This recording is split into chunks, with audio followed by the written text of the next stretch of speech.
Беру гору овощей, отправляю на противень и запекаю. И готовлю вкуснейший овощной суп-пюре. Это именно то, что нужно, чтобы согреться в холодные дни. Невероятно насыщенный вкус. Готовим!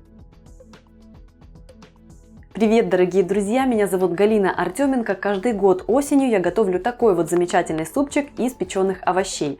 Упоминала о нем совсем недавно на своем прямом эфире, там он вас заинтересовал, так что чем не повод снять рецепт. Зачем же дополнительно запекать овощи для этого супа? Дело в том, что если мы просто сложим это все дело в кастрюлю, отварим, пробьем и сделаем суп-пюре или крем-суп, он получится, как суп из вареных овощей. А вот когда овощи запекаются, начинает происходить реакция Майяра, процессы карамелизации, потому что в овощах есть сахара, они становятся румяными, более насыщенными по вкусу, и, соответственно, суп затем получается настоящей бомбой вкуса.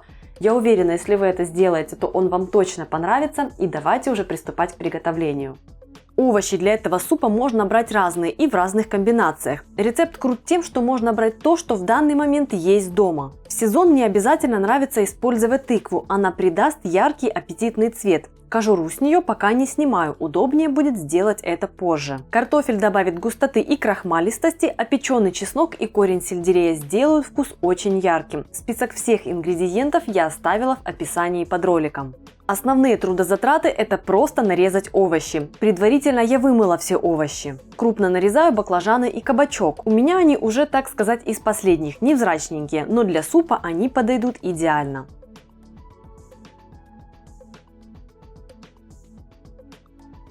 Чуть меньшего размера кусочками режу корень сельдерея. Если не любите его вкус, можно просто не использовать. Режу грубо луковицу, она придаст сладости. Картофель режу кусочками, примерно такого же размера, как и сельдерей. Сладкий перец кромсаю довольно крупно, а чеснок просто очищаю. Зубчики оставляю целыми. Печеный чеснок – это потрясающе ароматно. В супе работает замечательно.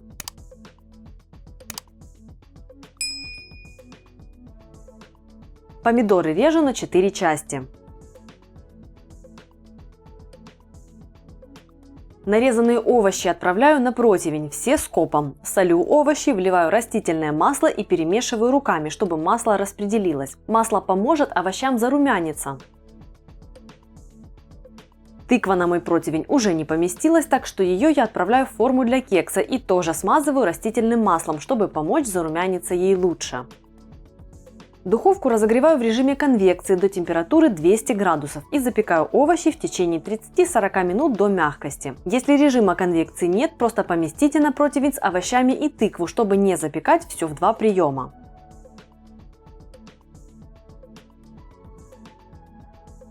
Я даю овощам обрасти румяными краями, это и придаст вкусу супа насыщенность. Готовые овощи сгребаю с противня. Мякоть тыквы вычищаю ложкой, смешиваю ее с овощами. Теперь овощи нужно измельчить до состояния пюре. Я делаю это в 2 приема, так как в мой комбайн все за раз не помещается. Итак, отправляю половину овощей в комбайн, всыпаю немного пищевых дрожжей. Это неактивные дрожжи, и они обладают слегка сырным солоноватым вкусом. Сюда очень в тему. Вливаю воду, чтобы та покрыла овощи, и измельчаю смесь до гладкости. В процессе измельчения подливаю воду, чтобы получить ту консистенцию супа, которая мне нравится. Теперь я переливаю суп в кастрюлю, добавляю по вкусу соль. Прогреваю суп до кипения, периодически помешивая. И затем снимаю с огня. Готовый суп разливаю по тарелкам и добавляю немного сливок, тыквенных семечек и для текстуры подсушенный хлеб. Это очень вкусно.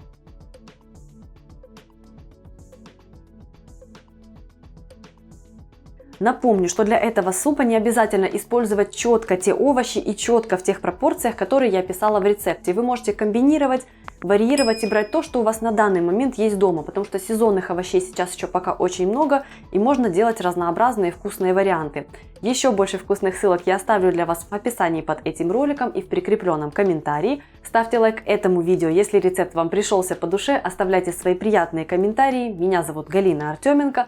Это канал «Жизнь вкусная», и традиционно подписывайтесь и нажимайте на колокольчик, чтобы вкусные видео не пропускать.